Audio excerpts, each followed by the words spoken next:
My name is Eric Michael. I've sold over $5 million in sports cards. I own a multiple 7-figure coaching program teaching people how to make money, buying and selling sports cards, and I finally figured it out. For the longest time, I've always asked myself, how can you predictably make money with vintage cards, right? Because vintage cards, you can't really get them graded.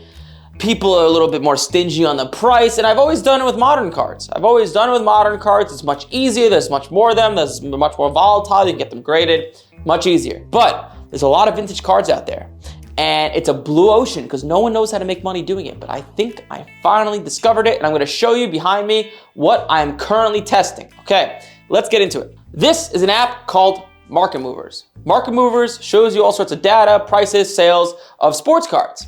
And when I say vintage cards, I'm gonna be using cards a lot from the 80s and the 90s in what I'm showing you. So this is a Frank Thomas 1990 Leaf PSA 10. That's this graph you're looking at. And in the past 365 days, you can see here, it's gone up a little bit, but it has all these peaks and valleys, right? It'll go up, and then down, and then back up, and then back down, and then up again, and down again, right? It has all these peaks and valleys. Now, I want you to ask yourself this. A card like Frank Thomas, who's a Hall of Famer, this card's probably only gonna go up in the future, right? We can both make that assumption. There's only gonna be less of them. Pretty safe to say. You looked at these peaks and valleys, and you're like, wait a second. Why don't I just buy it while it's down here, right? And then just wait for it to come back up here. Duh, because if we can make the assumption this card is only gonna go up over time, eventually you will make money. And there's a lot of these cards. So for example, down here, this card was selling for about sorry for the sloppy handwriting, $125 at its bottom, okay? So if you could buy this card for $125 down here, get it for around $125, $130, well, it's at its bottom, somewhere over here, eventually, it will spike back up. It will. And it'll spike back up to like, right here is like, what is that? That's like 175, right? That's really good money. That's like 30, 40% on your money. You might be able to buy it for 125 and then flip it for 175. It might take you a month, might take you 5 months, might take you 2 weeks. But eventually it will go back up, right? Vintage cards only go up over time, okay? Most of them, not all of them, most of them. I like to look in the past 365 days and see, okay, is this card at least flatlining or going up? Like a card like Frank Thomas is only gonna go up in the future. And there's a lot of these cards on eBay. People have been holding these cards for years. It's not that hard to buy these cards for $120, $125, and you buy all sorts of cards like this. And what you could actually do on this app that I'm not gonna go into on this presentation is you could put in your collection, okay? You could say like, hey, like I bought all these cards at this prices, alert me when there's a sale of at least 160. So you know when your card has spiked back up. So this is an example from Frank Thomas. Let me show you another example. If you're enjoying the content of the video and want to learn how to make a side income with sports cards, I spent the past 3 months putting together a training to show you exactly how it's done in detail. Sports cards has allowed me to live a life beyond my wildest imagination, and I'm thankful for the hobby every single day. That is the reason I teach sports cards, and I'm so passionate about it. At the end of the training, we offer a paid program where you can work closer with me. However, I do not want you joining until you've watched the training I put together. It will show you exactly what's inside the program and how to make money with sports cards, and from there, you can make an educated decision.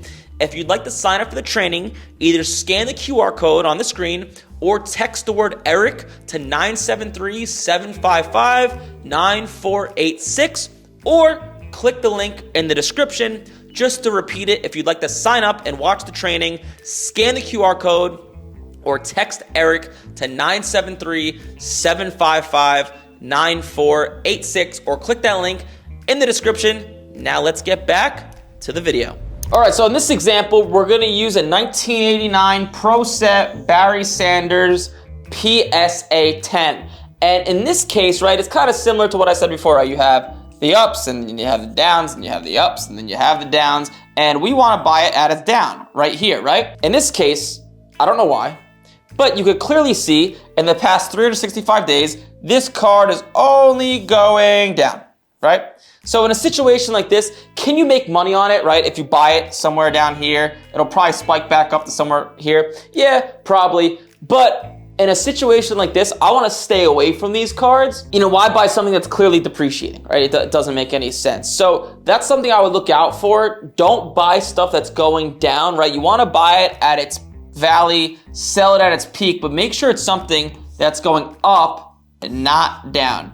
Now here's another example. So this is a 1987 Fleer base Barry Bonds PSA 10, okay? This is a perfect example, and this is not financial advice. I'm not telling you to buy this card. I'm telling you, if this was me, this is the type of card I would buy. This is perfect, right? We can see in the past 365 days, this card is only going up, right? It's peaked at around like 280, right?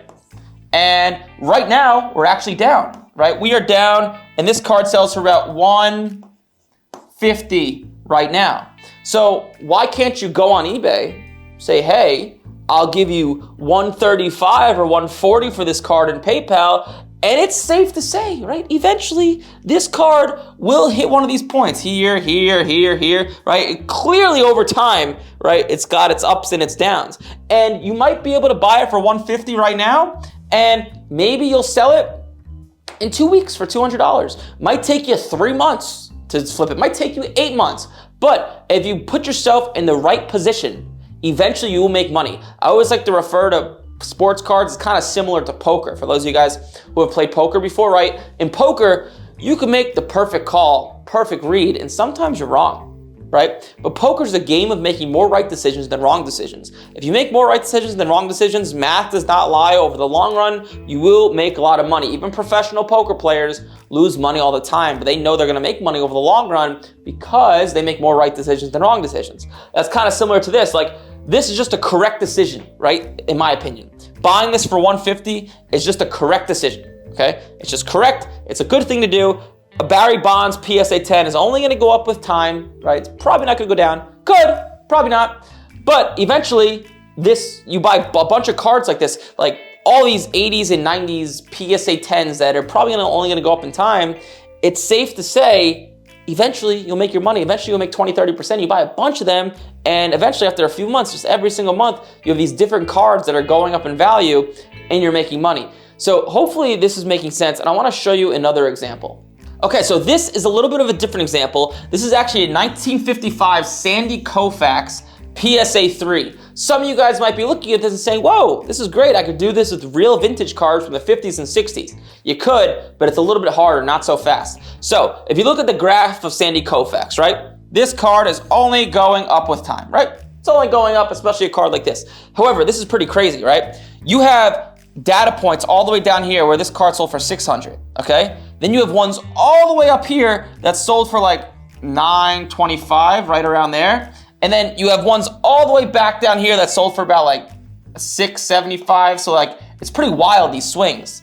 And there's another element to vintage cards that you should know about, okay? A card like this, a PSA 3, you could have a Sandy Koufax PSA 3 within the same day. One that might sell for 650 and one that might sell for 850. The reason being is because when it comes to vintage cards, especially lower grade ones, that PSA 3s, it's much more beyond the grade. Okay, you should quote that, beyond the grade. It's people will actually look at the card and say like, okay, like, is this card a good PSA 3 or is it a bad PSA 3, right? People look at a PSA 3 and if it has a hole punch in it and it's really off-centered and the coloring sucks, but it got a PSA 3, that might sell for 650, as opposed to like one that's really good centered, the coloring's good, maybe just the corners are rounded and that's why I got a PSA 3, that one might sell for 850. The coloring and the centering plays a big deal with vintage cards, and if you're not an expert with that stuff, playing this game I'm trying to explain of like buying the peaks and selling for the valleys, you might totally screw up because you might be thinking, oh my God, I got this card, it's such a good deal, it's lower than any of the other comps, but the card just looks like absolute shit, and that's why you got it. That's why I like doing this strategy with PSA 10s from the 80s and the 90s, because for the most part, they all look the same, right? But a PSA 3 Sandy Koufax, they do not look the same, okay? A lot of them look vastly, vastly different. So what I wanna do now is jump to my computer and show you exactly how to do this and put this into action. All right, so you're probably like, Eric, how do I actually put this into action? So I'm gonna show you how to do this with a Frank Thomas rookie card, okay? So, if we look at his graph here in the past 365 days, it's like flatlining. It's not going up. It's not going down. But if we look here in the past 30 days, you can see there's a sale here of 145, sale here of 125, 136, 135. I'd feel comfortable buying this card, right around at these low points of like 125, maybe 130, because I know eventually it will come back up here, right? It will come back up to 150, 160, 170, somewhere in that range. So all I'm going to do is go on eBay and look how many cards there are. This is a very common card, right? It's not like some card that you got to dig and search for and people are going to be super stingy on the price. And what you could do is, eBay does not like when you do this, but you could take people off of eBay, okay? You could send them a screenshot of your phone number so eBay can't detect it, and then you can do a deal with them off of eBay. It's much easier. And look at these cards. Like this guy lives in Canada. He already has it for 133. Buy it now. You're telling me this guy, if I sent him a message, wouldn't sell it to me for 115, 120, and that sale will stay off of here, because if you could do the deal privately through eBay or through like Messenger, iMessage, or whatever, it's a lot better. So if you get into this card at 115, it's lower than any of these sales really, and eventually it'll come back up to 150, 160, 170, and you sell it for 5% less than comps, right? Look how many. This is why this strategy is so good. There's so many of these cards, and if you went and messaged all these people, I bet you my ass a few of them would give this card to you for 115, 120, which is the bottom of the market. This one sold for $100, but besides that, it's a really, really good strategy. And maybe you'll have to hold it for 6 months, maybe a year, maybe 2 months, 3 months, but this card is only going to go up over time. And at the worst, you should break even, right? So it's a very low risk, high reward strategy. It's easy. There's a lot of vintage cards that are great at PSA 10s, especially ones from the 80s and the 90s. And a lot of these guys are iconic, and a lot of the guys who are really getting into sports cards now, these are their heroes, right? Because a lot of these guys are getting jobs and have families and really getting into this stuff. So hopefully this makes sense, and let's head back to the camera. I hope this video provided you guys with some value, going on my computer and showing you exactly how this stuff is done. This is something I'm currently testing. I've had my coaches and a few students make money with it, but I'm gonna let you guys know and keep you guys updated on the cards I'm buying, what I paid, how much money I made. But this seems like it's a very predictable, easy strategy to make money with sports cards. I'll see you guys in the next video. If you like this stuff, like, comment, subscribe. I'll see you in the next one.